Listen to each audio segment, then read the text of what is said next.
দাগনভূঞায় বৈষম্য বিরোধী ছাত্র আন্দোলনের শহীদ সাইফুল ইসলাম আরিফের পরিবারের জমি দখলের অভিযোগ উঠেছে স্বয়ং সাইফুল ইসলাম আরিফের মামা ইকবাল হোসেনের বিরুদ্ধে।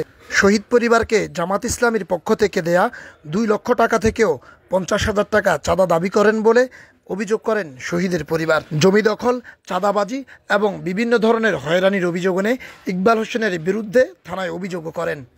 দাগনভূঞা থানার অফিসার ইনচার্জ জনাব লুৎফুর রহমান সাহেব সেই অভিযোগের সত্যতা নিশ্চিত করেন। আমি দাগনভূঞা উত্তরে 1 নম্বর সিন্দুরপুর ইউনিয়ন দরবেশাট কুসুল্লা গ্রাম থেকে বলতেছি।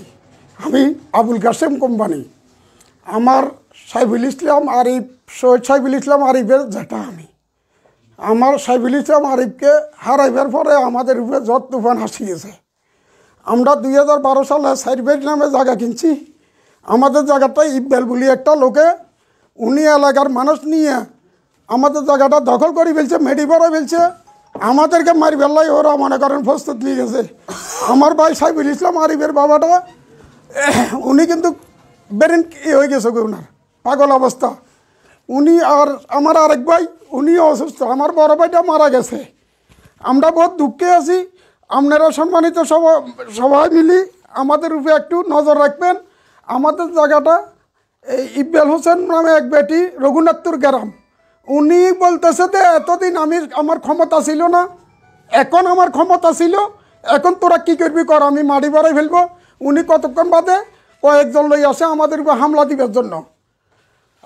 আপনারা ইকবাল হোসেনের বাবার থেকে আমি 1100 জায়গা নিছি। ডিটি রোড পশ্চিমে, দক্ষিণে হইলে যায় রবি খুজুর, উত্তরে হইলে যায় আমার গ্রামের রোড, পূর্ব হইলে যায় কামাল হোসেন। এরপরে কামাল হোসেন থেকে 7 শতক জমি কিনছি। উত্তর হইলে যে আমাদের গ্রামের রোড, পূর্ব হইলে যে কবির হোসেন, পশ্চিমে সোলোমন মিয়া, দক্ষিণ হইলে যে ইকবাল হোসেন। উনি উনার জায়গাটা বরট করি উনি আমার জায়গাটা খাই পেলাই বহরিছে। উনি দল ফল লইয়ে আমার আক্রমণ করে। কিছুক্ষণ আগেও আমারে ঘন্টা অনেক আগে আমাকে উনি মারি পেলাই দল বল লইছে, ম্যাক্সিমাম 50 জন। আবার এর আগের সপ্তাহ আমাকে 100 জন লইয়ে উনি হামলা করছে। আমরা এখন আমি থাকি শহরে, আমার ভাই থাকে বাড়িতে। দুজন পাগল, দুজন স্ট্রোকের রুগী আমার ভাই হগল। জমত থেকে 2 লাখ টাকা আমার ভাই ছোট ভাইরে দেওয়া হয়েছে আরিফের পক্ষের থেকে। ওরা যাই নামাজের টাইমে বলছে যে আমরা 2 লাখ আমাদের থেকে দিব। ওইখান থেকে ইকবাল হোসেনে 50,000 টাকা আমার বাড়ির কাছে চাঁদা চাইছে। আমার ভাইয়ের চাঁদাটা না দেওয়া আমাদের উপরে ঝড় তুফান আরম্ভ হয়ে গেছে। ভাই আপনার বউও কইছে আমার স্বামী যদি টাকা লই দিতে না পারে, আমার স্বামী টাকা লই দেওয়া নেই না, তোরা টাকা পাইছ না, টাকাটা কোথায় পাইতি বুঝছেন নি? এরপরে আমার বাতিজা সাইফুল ইসলাম আরিফ মারা যাবার 1 মাস আগে ইকবালের লগে এই জায়গা নিয়ে দশাদশি হয়েছে। 1 মাস আগে। এতদিন আমরা কেউকে বলি নাই। এখন আমরা সবার কাছে, এলাকাবাসীর কাছে আমরা আমাদের জানের নিরাপদ চাইতেছি, আমাদের আত্মরক্ষা চাইতেছি। আমরা ডিসি মহাজের কাছে আমি বিচারটা দিছি, আমার যেন সুস্থ বিচারটা হয়। আমি এসপি সাহেবকে আমার বিচারটা দিছি যেন আমার বিচারটা সুস্থভাবে হয়। আমি টিউলি সাহেবের কাছে, উনিও আমাদের বাড়িতে আসছে, আমি উনার কাছে বিচারটা দিছি, উনি যেন আমাদের সুস্থ বিচারটা করে। আমি এসি লাইনও আমার বাড়িতে আসছে, সেনাবাহিনী আমাদেরকে ঘর করে দিচ্ছে। এখন আমি এসি লাইন সাহেবের কাছে, দাগনভূঞা এসি লাইন সাহেবের কাছে বিচারটা চাইছি, আমাদের যেন সুস্থ বিচারটা, আমাদের খরিদা সম্পদটা আমাদেরকে দিয়ে দেয়। দাগনভূঞা থানাকে আমি বলছি ভাইয়া আমাদের বিচারটা সুস্থভাবে করবেন, আমাদের দিকে রাখবেন। আমি সাইফুল ইসলাম আরিফের বাবা। আমার 1 ছেলে 3 মেয়ে। ছেলে হারাইবার পরে আমাদের সবার সমস্যা হয়ে গেছে, মানসিক সমস্যা হয়ে গেছে।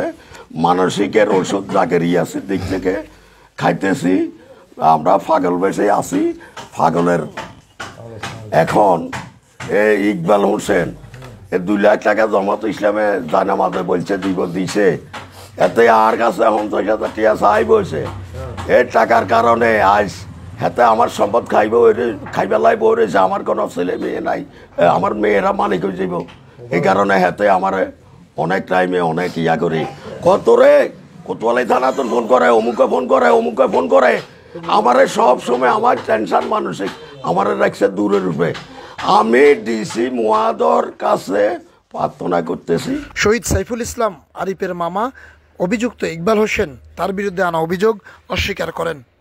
উল্টো শহীদ আরিফের পিতা আলতাফ হোসেন দীর্ঘকাল থেকে তাদের পৈতৃক সম্পত্তি দখল করে বাড়ি করার অভিযোগ আনেন তিনি।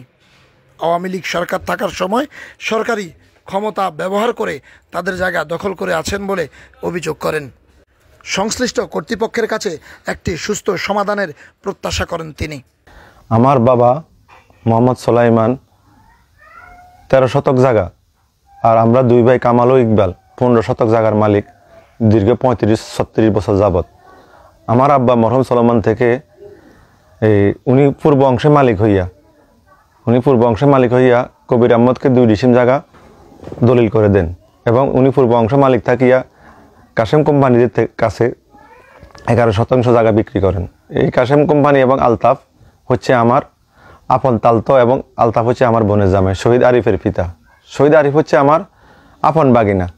তাদের কাছে এই জায়গাটা বিক্রি করার পরে তারা এই জায়গাটাতে দখল থাকিয়া আজকে 17 বছর একটা মেল করে তারা ভাড়া কালেকশন করতেছেন, আর আমাকে আমার জায়গা থেকে তারা বঞ্চিত করতেছেন।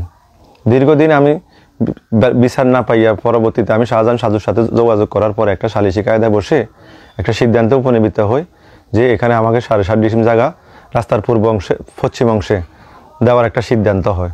আমি ওই সিদ্ধান্ত মোতাবেক আমি আমার জায়গায় মাটি ভরাট করতে গেলে ওনারা আমাকে বাধা সৃষ্টি করে। আমি এলাকার জনসাধারণের কাছে বিচার প্রার্থনা করি। সেখানে কবির আহমদ ফেয়ার বর্তমান উনি সাবেক সফল চেয়ারম্যান এবং এলাকার নেতৃত্বস্থানীয় লোক একজন থানার ওসি মোহাম্মদ তাজউদ্দিন সাহেব, মাস্টার নাসিফ সাহেব, আব্দুর রহমান, হাবিব মেম্বার সহ এলাকার অনেক গণ্যমান্য ব্যক্তিদের সামনে আমি কাগজপত্র নিয়ে বসার পরে ওনারা সিদ্ধান্ত দেওয়ার আগে কাশেম কোম্পানি এবং আলতাফ এই সিদ্ধান্তকে না মেনে তারা উঠে যায়। তারা বলে যে আমি জায়গা দিব না, তোমার কোনো শক্তি থাকলে তুমি সেটা প্রয়োগ করো। আমি তো কোনো শক্তি দেখাচ্ছি না, আমি কাগজে যেখানে অংশের মালিক আমি সেই অংশটা চাচ্ছি। সম্মানিত এলাকাবাসী, আপনারা জানেন আলতাফ যেখানে ঘর করছে ওই জায়গাটা কাশেম কোম্পানি এবং আলতাফেরা জোর করে দখল করে পরে আমার আব্বা তাদেরকে রেজিস্ট্রি করে দিছে। ওইটাও আমাদের জায়গা। শহীদ আরিফ যে ফ্যামিলিটা সেটা হচ্ছে আমার আপন বোনের জামাই, আমার বাগিনা আরিফ। তারা আমাদের জায়গার উপরে এখনও অবস্থানে আছেন। বর্তমানে তারা যে সেনাবাহিনী কর্তৃক ঘর পাইছেন সেটাও আমাদের জায়গার উপরে ওনারা আছেন। কাশেম কোম্পানি এলাকাতে সবার জায়গা নিয়ে সে প্রতিক্রিয়া সৃষ্টি করে, সবার জায়গা সে দখল করার চেষ্টা করে। ইতিমধ্যে অন্তত 4 থেকে 5টা ফ্যামিলির উপরে সে নির্যাতন করে আসতেছে। বাড়িতে তার শহীদ নামে এক লোককে তার জায়গার উপরে সে ঘর করে ফেলছে। বাজারে কবির আহমদ নজির আহমদের ছেলের জায়গার উপরে জোর করে আলতাফ ঘর করে ফেলছে। ফাঁসেই যে মাস্টার জয়নাল আবদিনকে উচ্ছেদ করে তার 40 শতক জায়গার উপরে তারা ঘর করে ফেলছে। এইভাবে এলাকাতে অনেক জমির উপরে তারা আক্রমণ করতেছে। ইতিমধ্যে আলতাফ শহীদের ফিতা হিসাবে সে পেশি শক্তি দেখায়। যেখানে কারোর সাথে ঝামেলা হয়, হ্যাঁ আমি শহীদের ফিতা, আমি এই করব, আমি সেই করব, আমি ফোন করলে সেনাবাহিনী আসবে, আমি সেনাবাহিনী আমার বাড়িতে সকাল বিকেল 2 বার আসে, আমি ডিসি এসপি সব আমার সাথে পরিচয়। এখন সে পেশি শক্তি খাটায় আমার জায়গাটা যেখানে আমি দলিল মালিক সেখান থেকে আমাকে উচ্ছেদ করার চেষ্টা করতেছে। আমি আমার জায়গাতে মাটি ভরাট করতে চেষ্টা করতেছিলাম, সে আমাকে বাধা সৃষ্টি করতেছে। আর যেখানে যাবে সেখানে সে শহীদ তো তুমি শহীদের বোনের জামাই বাপ, আর আমি তো শহীদের মামা। সুতরাং আমরা তো শহীদ ফ্যামিলির অন্তর্ভুক্ত। শহীদদেরকে নিয়ে এত বিতর্ক কেন?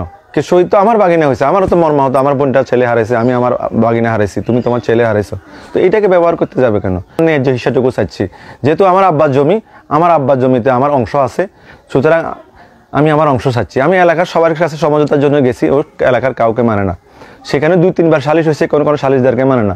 গত পরশুদিন সে জোর করে আর একটা সালিশের আয়োজন করছে। ওই সালিশের সিদ্ধান্ত দিচ্ছে বেলাল খন্দকার, মিলন, ব্যবসায়ী মিলন সহ অনেকেই, কিন্তু সে তার সিদ্ধান্ত না মানে গতকালকে সে কি করছে, জনবল নিয়ে সে আসি আমার উপর আক্রমণ করছে। ওখানে পানি ঢুকাইতে চেষ্টা করতেছে। আমি বললাম যে পানি ঢুকাইও না, আমার মাটি নষ্ট হয়ে যাবে।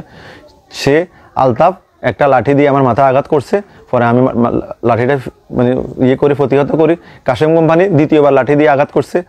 আলতাফ পরবর্তীতে বাড়ি থেকে দা আসেনি নিয়ে আসি আমাকে আক্রমণ করেন। আমরা সবাই এলাকাবাসী বলতেছে যে তোমরা এরকম করতেছো কেন? এবং আলতাফ বলে যে আমার ছেলেকে তুমি মারছো, চিটাগংয়ের মামলাতে তোমাকে আমি আসামি দেবো। তার ছেলে চিটাগংয়ে মারা গেছে, সে আমাকে আসামি দিবে বলে হুমকি দুমকি দিচ্ছে। আমি থানায় মামলা করতে আসছি, আমি থানায় অভিযোগ করছি, আমি সেনাবাহিনীর কাছে অভিযোগ করছি। আমি আপনাদের এলাকাবাসী, সাংবাদিক, মিডিয়া ব্যক্তিত্ব, আমি সবার কাছে আমার কাগজ যেই পাওনা আমাকে আমার হিসাবটা বুঝাই দিলে আমার কোনো নেই। আমি কোনো জবরদখলের চেষ্টা করতেছি না। কার সাথে জবরদখল করবো? সে তো আমার বোনের জামাই। শহীদ পরিবার তো আমিও শহীদ পরিবারের লোক। শহীদ তো আমার বাগিনা, আমার গর্বের বিষয়, আমার বাগিনা শহীদ হয়েছে। তো সুতরাং আমি কেন শহীদের উপরে অত্যাচার করব? আপনারা সবাই আমার এই দৃষ্টিভঙ্গিটুকু দেখে, আমার কাগজপত্রগুলো দেখে আমাকে আমার সেটা দিলে আমি মেনে যাব, আমি নিয়ে নেব। আপনাদের সবার কাছে আমি সুবিচার আশা করছি। আসসালামু আলাইকুম ওয়া রাহমাতুল্লাহ।